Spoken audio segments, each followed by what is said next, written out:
Muito bom, irmãos, louvado seja Deus. Nós estamos nessa série de mensagens intitulada O que quer que eu faça, onde nós estamos vendo o Evangelho de Marcos de forma expositiva, ou seja, texto após texto. E Deus vem falando comigo, com você, de uma forma extraordinária através do Evangelho. E para a gente contextualizar, lembrar, o Evangelho de Marcos foi escrito e destinado ao pessoal, aos novos crentes na cidade de Roma, onde o contexto de todo o Evangelho vai mostrar o nosso Rei, o Todo-Poderoso, o Criador dos céus e da terra, mas uma perspectiva bem diferente do que o romano estava acostumado a celebrar. Cristo é apresentado como Deus Todo-Poderoso, o Rei do Universo, mas que se fez servo e serviu a todos. E por que disso? Porque a característica principal do Império Romano era valorizar o que? A questão do poder. E o Evangelho de Marcos traz essa perspectiva de que o Todo-Poderoso, o Criador dos céus e da terra, ele se encarnou, veio habitar entre nós, mas veio para servir ao invés de ser servido. E nós estamos avançando texto após texto, e hoje nós adentramos no capítulo número 11, e vamos ler dos versos 1 até o verso de número 11. Portanto, abra sua Bíblia, Evangelho de Marcos, capítulo 11, dos versos 1 até o verso de número 11. O título da mensagem de hoje é: Nosso servo ou nosso rei? Marcos capítulo 11, dos versos 1 até o verso de número 11, diz assim a palavra de Deus: Quando se aproximavam de Jerusalém, Betfagé e Betânia, junto ao Monte das Oliveiras, Jesus enviou 2 de seus discípulos e disse-lhes: Ide ao povoado que está diante de vós, e logo que ali entrardes, encontrarei um jumentinho amarrado, em que ninguém ainda montou. Soltai-o e trazei-o. E se alguém vos perguntar: por que fazeis isso? Respondei: o Senhor precisa dele, e logo o mandará de volta para cá. Eles foram e acharam o jumentinho amarrado a um portão do lado de fora da rua, e o desamarraram. E alguns do que ali estavam lhe perguntavam: o que fazeis soltando o jumentinho? E eles responderam como Jesus havia mandado, e deixaram que o levassem. Então levaram o jumentinho a Jesus, lançaram sobre ele seus mantos, e Jesus o montou. Muitos também estenderam seus mantos pelo caminho, e outros ramos que haviam cortado dos campos. E tantos que iam à frente dele, como os que o seguiam, exclamavam: Hosana, bendito o que vem em nome do Senhor, bendito o reino que vem, o reino do nosso pai Davi, Hosana nas alturas. Jesus entrou em Jerusalém e foi ao templo. Tendo observado tudo em redor, como já era tarde, foi para Betânia com os 12. Até aqui. Abaixe sua cabeça. Senhor nosso Deus e amado Pai, nesse momento, Senhor, nós estamos diante, Pai, da Tua palavra. E nós clamamos, Deus, nesse momento, a ação do Teu Santo Espírito. Abra, Pai, o nosso coração e o nosso entendimento, para que nós consigamos, Deus, enxergar as verdades contidas aqui, e que elas possam nos transformar, Deus, nos ressignificar de dentro para fora. Obrigado, Senhor, pelo privilégio que nós temos em poder Te servir. E essa oração que fazemos e Te entregamos, não fazemos nos nossos méritos, mas no de Jesus. Amém. Meus irmãos, nós vimos anteriormente que Jesus ele estava a caminho de Jerusalém, cada vez mais próximo de sua condenação. E durante esse percurso, ele cruza com um cego chamado Bartimeu.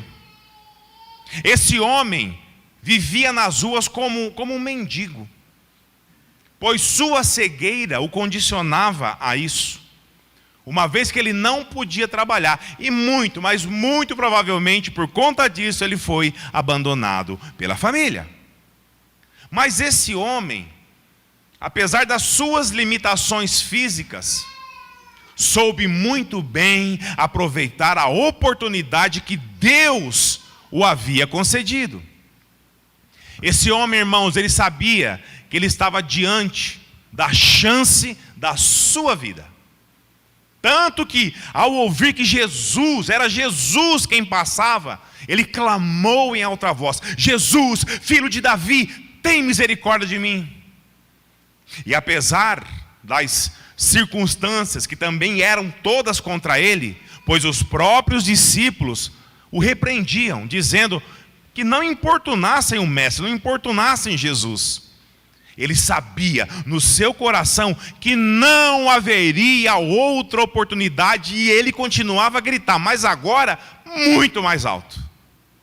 Então Jesus para e diz: traze-o. E os discípulos, minutos atrás o repreendia, agora o encorajaram: levante, coragem, Jesus está chamando. E ele, num único salto, fica em pé, abandona sua capa e vai até Jesus, que pergunta a ele: o que queres que eu te faça? E ele respondeu: Senhor, eu quero voltar a ver novamente. Jesus então não só devolve a sua visão física, mas também a sua visão espiritual, quando diz: vai, a tua fé te salvou. E agora ele volta a enxergar tudo o que estava acontecendo, e ele segue Jesus juntamente com os demais. E agora Jesus e os discípulos continuam a caminhada até Jerusalém. E eu gostaria de fazer uma pergunta para a igreja sobre perspectiva. Perspectiva. Vamos lá. Quando você pede algo para alguém, de fato você crê que esse alguém poderá atender o seu pedido, certo? Porque você assim o faz. Então a pergunta é: quando você pede algo a Cristo Jesus, qual que é de fato a sua perspectiva sobre Ele, que faz você fazer esse pedido? Por exemplo, por que você pede algo a Jesus? O que te leva a crer que Ele poderá atender ao seu pedido? Será que eu e você nós temos uma perspectiva correta de quem Jesus é? Ou nossa perspectiva sobre Ele limita-se apenas ao que Ele pode fazer no meu ou no seu benefício? Eu e você, nós pedimos porque sabemos quem Jesus é, ou pedimos porque apenas cremos que Ele pode realizar o meu e o seu pedido? Irmãos, eu gostaria que você fizesse a você mesmo essa pergunta. Sabe por quê? Porque dependendo da resposta, pode ser que nós possamos estar com o foco totalmente equivocado sobre quem Ele é, achando que Ele é uma coisa, quando na verdade Ele é outra, bem diferente. E o meio mais eficaz de sabermos a resposta para essa pergunta, sabe qual é? É quando Jesus diz não ao nosso pedido. Quando Ele diz não ao desejo do nosso coração. Nesse momento, irmãos, a nossa perspectiva sobre quem Ele é, ela será confirmada ou ela será frustrada. Das duas, uma. Nós vamos compreender mais sobre essa questão de perspectiva correta sobre Cristo no decorrer do texto, amém? Então vamos lá. Eu peço que você, irmão, mantenha a sua Bíblia aberta, não feche ela, por favor, e leia novamente comigo dos versos 1 até o verso de número 3. Quando se aproximavam de Jerusalém, Betfagé e Betânia, junto ao Monte das Oliveiras, Jesus enviou 2 de seus discípulos e disse-lhes: ide ao povoado que está diante de vós, E logo que ali entrardes, encontrareis um jumentinho amarrado, em quem ninguém ainda montou. Soltai-o e trazei-o. E se alguém vos perguntar, por que fazeis isso? Respondei, o Senhor precisa dele, e logo o mandará de volta para cá. Meus irmãos, nós precisamos entender o contexto, o pano de fundo referente a esse evento aqui, para que o texto faça sentido a mim e a você. Vamos lá. O povo judeu estava às vésperas da Páscoa judaica. E essa comemoração é uma das mais importantes do calendário festivo da nação de Israel. A Páscoa para o judeu tinha o significado de lembrar o quê? A libertação do povo de Israel da escravidão do Egito. Nesse período de festa, a cidade de Jerusalém, ela é tomada por milhares e milhares de judeus vindo de todas as partes de Israel e também de fora. Isso se dá, irmãos, da mesma forma até nos dias de hoje. Só que aqui existe um elemento extra que deixa a Páscoa em questão muito, mas muito mais especial. Pois haviam muitas pessoas que aguardavam ansiosamente pela chegada do Messias, conforme diz as Escrituras. Mas havia também muitas outras pessoas ansiosas para pôr um fim nessa história, por não crer em Jesus. E pior, vê-lo como o quê? Como uma ameaça real ao poder religioso da sua época. Meus irmãos, havia uma tensão imensa no ar. Por um lado, uma multidão que só falava no nome de Jesus. E do outro lado, toda a classe sacerdotal, os nobres, a classe política, governamental, se opondo a isso. O povo judeu aguardava ansiosamente a chegada de Jesus como o grande Messias descrito nas Escrituras, para pôr fim a tanta opressão de Roma, quanto por ordem em toda a casa de Israel. Eis o grande general, o rei dos reis, o senhor dos exércitos, está às portas de Jerusalém. Meus irmãos, o Evangelho de João nos diz que todos em Jerusalém falavam sobre Jesus. Falavam sobre suas palavras, mas principalmente falavam sobre os seus feitos, os milagres, as curas, o poder sobre os demônios, o poder sobre a morte. Esse só pode ser o Messias, o nosso Salvador, não tem outro. E a expectativa do povo sobre o que iria acontecer agora, irmãos, era imensa, era muito grande. O grande general que adentrará aos portões de Jerusalém, montado no seu cavalo. No seu cavalo? Olha o que diz sobre isso através do profeta Zacarias, capítulo 9, verso 9. Não precisa abrir não, mantenha a sua Bíblia aí. Alegra-te muito, ó filha de Sião. Exulta, ó filha de Jerusalém. O teu rei vem a ti.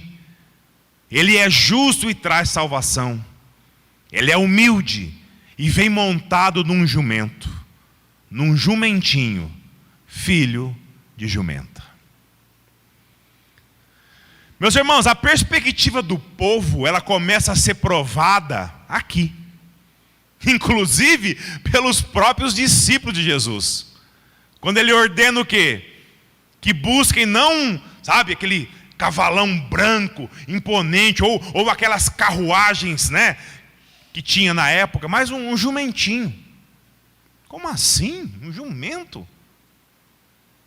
Mas um bom rei que se preze, ele não pode andar sem o quê? O seu alazão. E como Jesus ordena que eles busquem o jumentinho para ele montar, irmãos, a cabeça do povo dá um nó ali. O grande general, rei dos reis, o Messias tão aguardado, começava a mostrar que a vontade do Pai era bem diferente da vontade do homem. Desde a eternidade, o plano de Deus se manifesta onde? No Filho. No Filho. Meus irmãos, isso nos traz a certeza, preste atenção, isso nos traz a certeza que a vontade de Deus, irmãos, ela é perfeita. Pois suas promessas, elas não podem ser descumpridas, nenhuma. Isso tem que trazer paz e confiança ao meio do seu coração, irmão. Deus esteve, está e sempre estará no controle da história, da minha e da sua vida. Amém, irmãos? Sempre. Nada escapa da soberania de Deus. Então os discípulos fazem uma pergunta a Jesus. Uma pergunta que expressava não só a preocupação dos outros, mas deles também. Leia comigo os versos 3 até o verso 6. E se alguém vos perguntar, por que fazeis isso? Respondei, o Senhor precisa dele, e logo o mandará de volta para cá. Eles foram e acharam o jumentinho amarrado a um portão, do lado de fora, na rua, e o desamarraram. E alguns dos que ali estavam lhe perguntaram, que fazeis soltando o jumentinho? Eles responderam como Jesus lhe havia mandado, e deixaram que o levassem. Meus irmãos, aqui nós podemos perceber que a preocupação dos discípulos em responder ao questionamento do dono do jumentinho também é a mesma deles com relação a essa situação. Por que fazeis isso? Por que, Senhor? Muito provavelmente eles seriam o quê? Questionados. Mas o maior questionamento, irmãos, não era com os outros, era neles mesmos. Por que um jumento? Meu Deus, Senhor, o Senhor é o Cristo, o Senhor é o Filho do Deus vivo, o Senhor detém toda a honra, toda a glória, majestade e poder, e pede para irmos buscar um jumentinho para o Senhor montar. E na resposta que Jesus pede para dar, tem algo muito relevante na minha e na sua vida cristã. Jesus disse, respondei, o Senhor precisa dele, mas logo o mandará de volta para cá. Meus irmãos, deixa eu fazer uma pergunta para você. Sabe quando você se vê numa emergência na sua casa, né? Precisando de algo que você não dispõe ali naquele momento, mas você precisa muito. O que geralmente nós fazemos? Você pensa assim, fulano, meu amigo, ele tem aquela chave que eu preciso para apertar esse parafuso aqui. Eu vou lá pedir para ele emprestado. A vizinha tem aquela tesoura grande que eu preciso para cortar esse monte de tecido aqui, de uma vez. Meus irmãos, isso dentre tantas outras coisas que precisamos, e invariavelmente nós pedimos emprestado a quem as tenha. Até aí, irmãos, tudo bem. A pessoa te emprestou, agora é só usar, tomar cuidado para não quebrar, e após o uso o quê? Devolver ao dono, certo? É isso. Aí passa um dia, 2, 5, 10, 20, um mês, 6 meses, 1 ano. E o que você pegou emprestado, você já começa a contar como se fosse meu e seu. Afinal, ele não veio reclamar mesmo? Meu irmão, minha irmã, para e pensa. Se há algo que não é seu, e que você tomou emprestado, e digamos que você acabou esquecendo de devolver para quem é dono dele, se a resposta na sua vida for não, muito bem. Mas se a resposta foi sim, irmãos, você prestou atenção no que Jesus disse aqui? Ele disse que logo o quê? Mandaria de volta. E é aqui que o negócio pega. Se o próprio Deus devolveu o que ele tomou emprestado, Por que a gente tende, muitas vezes, a não fazer o mesmo? O compromisso de Deus, que Ele faz, Ele honra, Ele cumpre. E eu e você, irmão, será que nós fazemos também? Será que nós cumprimos também? Ah, pastor, mas já faz tanto tempo que eu nem tenho mais aquilo que eu peguei emprestado, sei lá, 1 ano, 2 anos atrás. Não sei nem aonde possa estar isso daí. Irmãos, o testemunho do servo de Cristo Jesus se dá mediante as suas ações. Amém, igreja? Diante a minha e a sua ação. Não importa, volta lá. Não importa quanto tempo fez. Devolva ao que você tomou emprestado. Não acho mais, compre outro. E devolva para a pessoa. Seja o que for, uma ferramenta, uma roupa, açúcar, farinha, ovo, dinheiro, não sei. Não desconsidere sua ação mediante o valor que você pegou. Ah, mas foi uma xícara de açúcar. Não era o açúcar, irmão, era a xícara da coleção da vizinha, que agora tinha meia dúzia, agora tem 5. Ela tem que pegar um copo de plástico para servir quando chega meia dúzia de visita em casa. Faz isso, irmão. Faz isso. Lembre-se que você foi socorrido, que eu fui socorrido quando nós precisamos. Além do que, eu e você precisamos o quê? Invariavelmente pedir emprestado de novo, porque pode ser que isso aconteça. E aí, como é que você chega lá? Por quê? Porque você lembra que em 1986 você pegou a chave de fenda do cidadão e não devolveu para ele. Já faz 30 anos isso. Ele sim, muitas vezes nem lembra. Mas, irmão, eu e você lembramos. É ou não é? Nós lembramos. Romanos 13, de 7 a 8, diz assim, dai a cada um o que lhe é devido. A quem tributo, tributo. A quem imposto, imposto. A quem temor, temor. A quem honra, honra. Não fiqueis devendo coisa alguma a ninguém, a não ser o amor de uns para com os outros. Pois quem ama o próximo tem cumprido a lei. Meus irmãos, é nosso dever ser imitadores de Cristo em absolutamente tudo. E ele disse para os discípulos o quê? Que era para devolver o jumentinho. Porque até que você seja abençoado pela outra pessoa, deixa ela decidir isso, irmão. Isso pode acontecer de fato. Amém? Deixa ela decidir isso. Não decida isso por ela. Então os discípulos fazem o quê? Eles pegaram e trouxeram o bendito do jumentinho. Leia novamente comigo os versos 7 e 8. Acompanhe a leitura. Então levaram o jumentinho a Jesus, lançaram sobre ele seus mantos e Jesus o montou. Muitos também estenderam seus mantos pelo caminho e os outros ramos que haviam cortado nos campos. Meus irmãos, aqui tem 2 pontos muito interessantes que precisamos compreender. Pois a compreensão equivocada, principalmente de um desses 2, tem trazido à tona verdadeiras aberrações, irmãos, dentro da igreja de Cristo, nos dias atuais.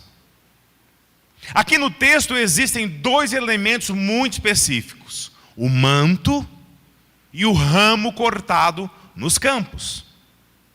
O Evangelho de João vai dizer que esses ramos, na verdade eram ramos do quê? De palmeiras, árvores nativas daquela região. E por que eles estenderam os ramos de palmeira no chão para Jesus passar? Nos tempos do Êxodo, quando o povo de Israel viveu no deserto após a libertação do Egito, Deus dá uma ordem que o povo fizesse uma festa chamada Sucote, que é a festa dos tabernáculos ou festa das cabanas. E isso representava para o israelita lembrar de como Deus supriu todas as necessidades durante os 40 anos que eles caminharam pelo deserto, sem deixar faltar água nem alimento. E Deus ordena que durante 7 dias de festa do tabernáculo fossem apanhados no campo ramos e frutos Isso está lá em Levítico 23:40. No primeiro dia pegareis frutos de árvores ornamentais, folhas de palmeiras, ramos de árvores frondosas e salgueiros dos ribeiros, e vos alegrareis diante do Senhor vosso Deus durante 7 dias. É o que Deus diz lá em Levítico. E o ramo, nas Escrituras, tem muito significado, irmãos, entre os judeus, pois possui uma simbologia do que? De renovo, de renascimento. E em diversos livros bíblicos falam sobre isso, principalmente nos profetas. Por isso, a multidão estendia os ramos de palmeira para Jesus passar.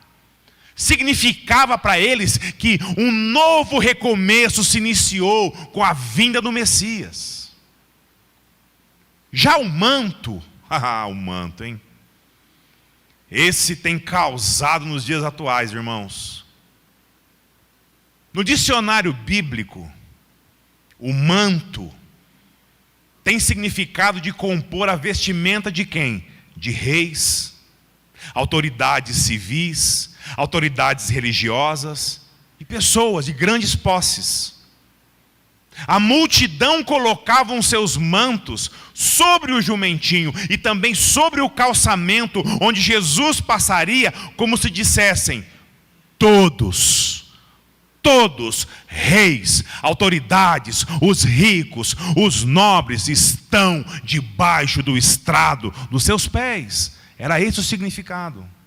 Pois Jesus era o Messias, o Filho de Deus, o Rei dos Reis. Mas o manto, como uma peça de vestimenta, aparece em muitas situações na Bíblia. E todos com esse mesmo ponto de vista. Mas, em 2 Reis, capítulo 2, de 7 a 9, diz assim, preste atenção. 50 seguidores dos profetas foram e pararam a certa distância. E eles dois pararam junto ao Jordão. Então Elias pegou sua capa, dobrou-a e bateu nas águas com ela, as quais se dividiram. E os dois atravessaram em terra seca. Depois que passaram, Elias disse a Eliseu: pede-me o que queres que eu te faça, antes que eu seja levado de ti. Eliseu disse: peço-te porção dobrada do teu espírito. Bem conhecida essa passagem, né, irmão, de 2 Reis. Meus irmãos, aqui nessa ocasião, o profeta Elias, ele estava para ser arrebatado por Deus num redemoinho. Não foi numa carruagem de fogo, não. Muitos crentes acham que ele foi levado numa carruagem de fogo, né? Não foi não, leia lá. Foi num redemoinho. E Deus decide conceder a Eliseu, discípulo de Elias, a oportunidade de usá-lo como instrumento na manifestação da sua glória, da glória de Deus. E que Eliseu continuasse a árdua missão de levar as verdades de Deus para o povo de Israel. Num tempo, irmãos, onde a idolatria havia tomado conta de absolutamente tudo. E esse é o contexto do manto de Elias, que nada mais foi que um instrumento de Deus para a manifestação do quê? Do poder dele. Quando entendemos esse contexto, tudo fica mais claro a respeito do manto. Assim, irmãos, como Deus usou Moisés e o seu cajado no Êxodo, não é a peça ou a ferramenta em si, mas é o poder de Deus agindo no seu servo e se manifestando através do instrumento, através da peça. Mas o mau uso dessa passagem aqui gerou um baita de um engano dentro da igreja. Tem gente, irmão, mas muita gente mesmo, que faz mau uso, literalmente, dessa passagem aqui, para legitimar, sabe o quê? O poder dela. Sabe? A sua autoridade, supostamente dada por Deus a ele. Irmãos, isso tem arrastado verdadeiras multidões através de falsos mestres, que se auto-intitulam o quê? Profetas do Senhor.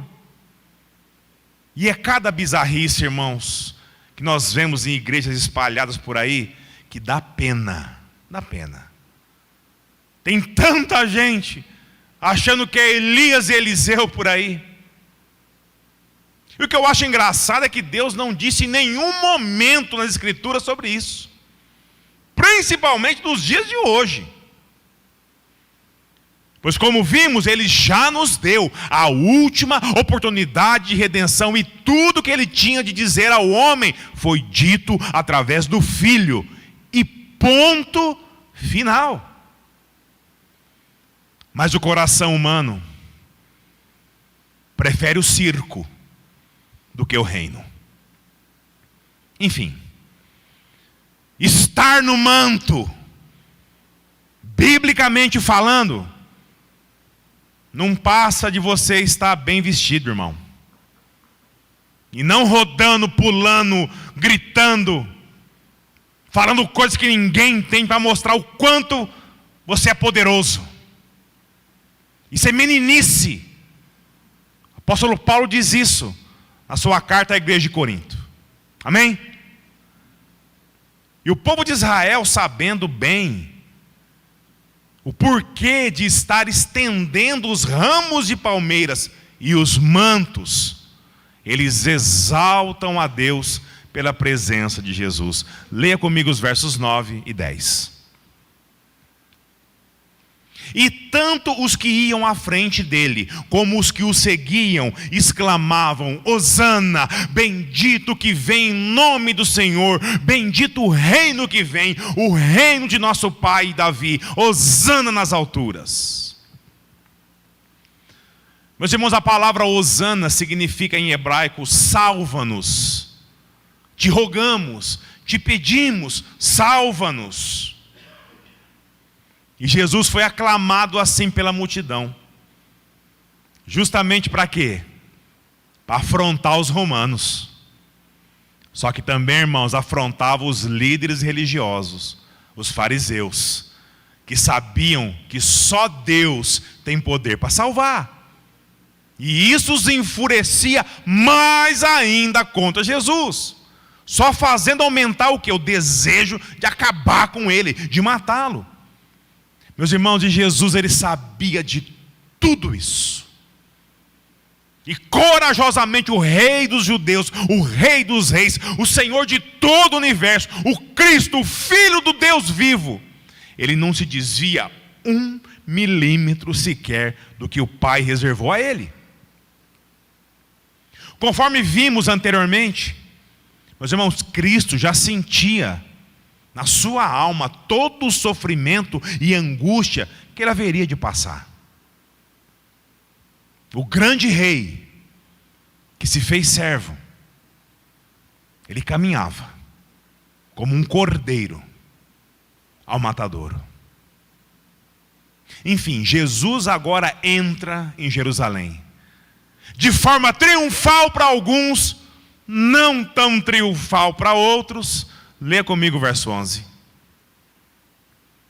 Jesus entrou em Jerusalém e foi ao templo. Tendo observado tudo em redor, como já era tarde, foi para Betânia com os 12. Meus irmãos, Jesus não só entra em Jerusalém, onde havia sido o quê? Jurado de morte, mas vai até onde os que juraram ele estavam, sem medo, sem temor, apenas cumprindo o que o Pai havia planejado. Lembra no início que eu disse sobre a questão da perspectiva que nós temos sobre Jesus? Pois bem, assim como muito de nós ainda temos uma perspectiva equivocada sobre quem é Jesus, aquele povo também tinha, irmãos. Aquele povo também tinha. E gritava: Hosana, Hosana, salva-nos, nós te pedimos, Hosana. Mas a libertação que eles queriam era da opressão de Roma, e não a da carne, não a libertação da vida de pecados. Sabe, às vezes eu fico me perguntando assim, meus irmãos, Jesus é Deus e Ele sabia de tudo isso. Como será que ficou o coração dele, vendo toda aquela gente fazendo um lindo espetáculo, mas com a motivação errada? É mais ou menos o que ele deve sentir quando eu e você fazemos o quê? Petições incabidas a ele. E esperamos, fielmente, que ele nos agracie com a sua bênção. Pensa comigo. Igreja Batista, vida em Cristo. Se nossa perspectiva estiver somente no que Jesus pode nos dar, e não pelo que Ele é e já fez, nós podemos estar com o mesmo problema dessa gente aqui, irmãos. Num instante nós bendizemos o seu nome, no outro estaremos o quê? Indignados por Ele frustrar nossas falsas expectativas. O negócio, irmão, tem que ser justamente o contrário. Nossa perspectiva sobre Jesus tem que estar sob o ponto de vista do que Ele já fez. E de forma merecida, para mim e para você. A gente andando por um caminho achando que é o certo. E Ele nos trazendo pela mão ao único caminho, o único caminho que leva a Deus, que é Ele mesmo. Passar por tudo que Jesus passou, por mim e por você. E nós continuarmos olhando para Ele com a perspectiva equivocada, é o mesmo que você temos a plena convicção, certeza do destino, pegando o caminho errado. É simples assim. Meus irmãos, nós devemos confiar mais em Deus.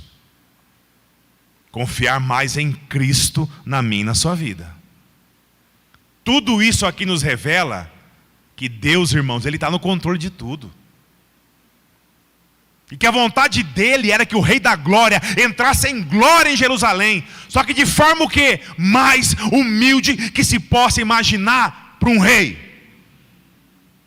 Deus fez Ele entrar em Jerusalém como um bom servo. Amém, irmãos? Servo. Um bom servo. Um servo perfeito. Portanto, igreja, se o próprio Cristo se destituiu de toda a sua glória, majestade, poder, para fazer a vontade de Deus, mostrando que o controle está em suas mãos, querido, não se desespere não, não se angustie, não se oprima, não fique triste, não anseie por nada fora do seu devido tempo, não sofra, irmão. Não sofra com ansiedade. Viva uma vida de alegria, contentamento, confiança e esperança, alicerçados na graça do nosso Deus, na graça do Senhor Jesus, na minha e na sua vida, amém? Deus não perdeu o controle de nada, irmãos, nada. E assim como Ele fez com Elias, que foi levado aos céus, nós também seremos, queridos, também seremos, amados, no último dia, no dia do Senhor. Sabe por quê? Porque o nosso pior problema já foi resolvido em Cristo Jesus. Amém? Não se desespere.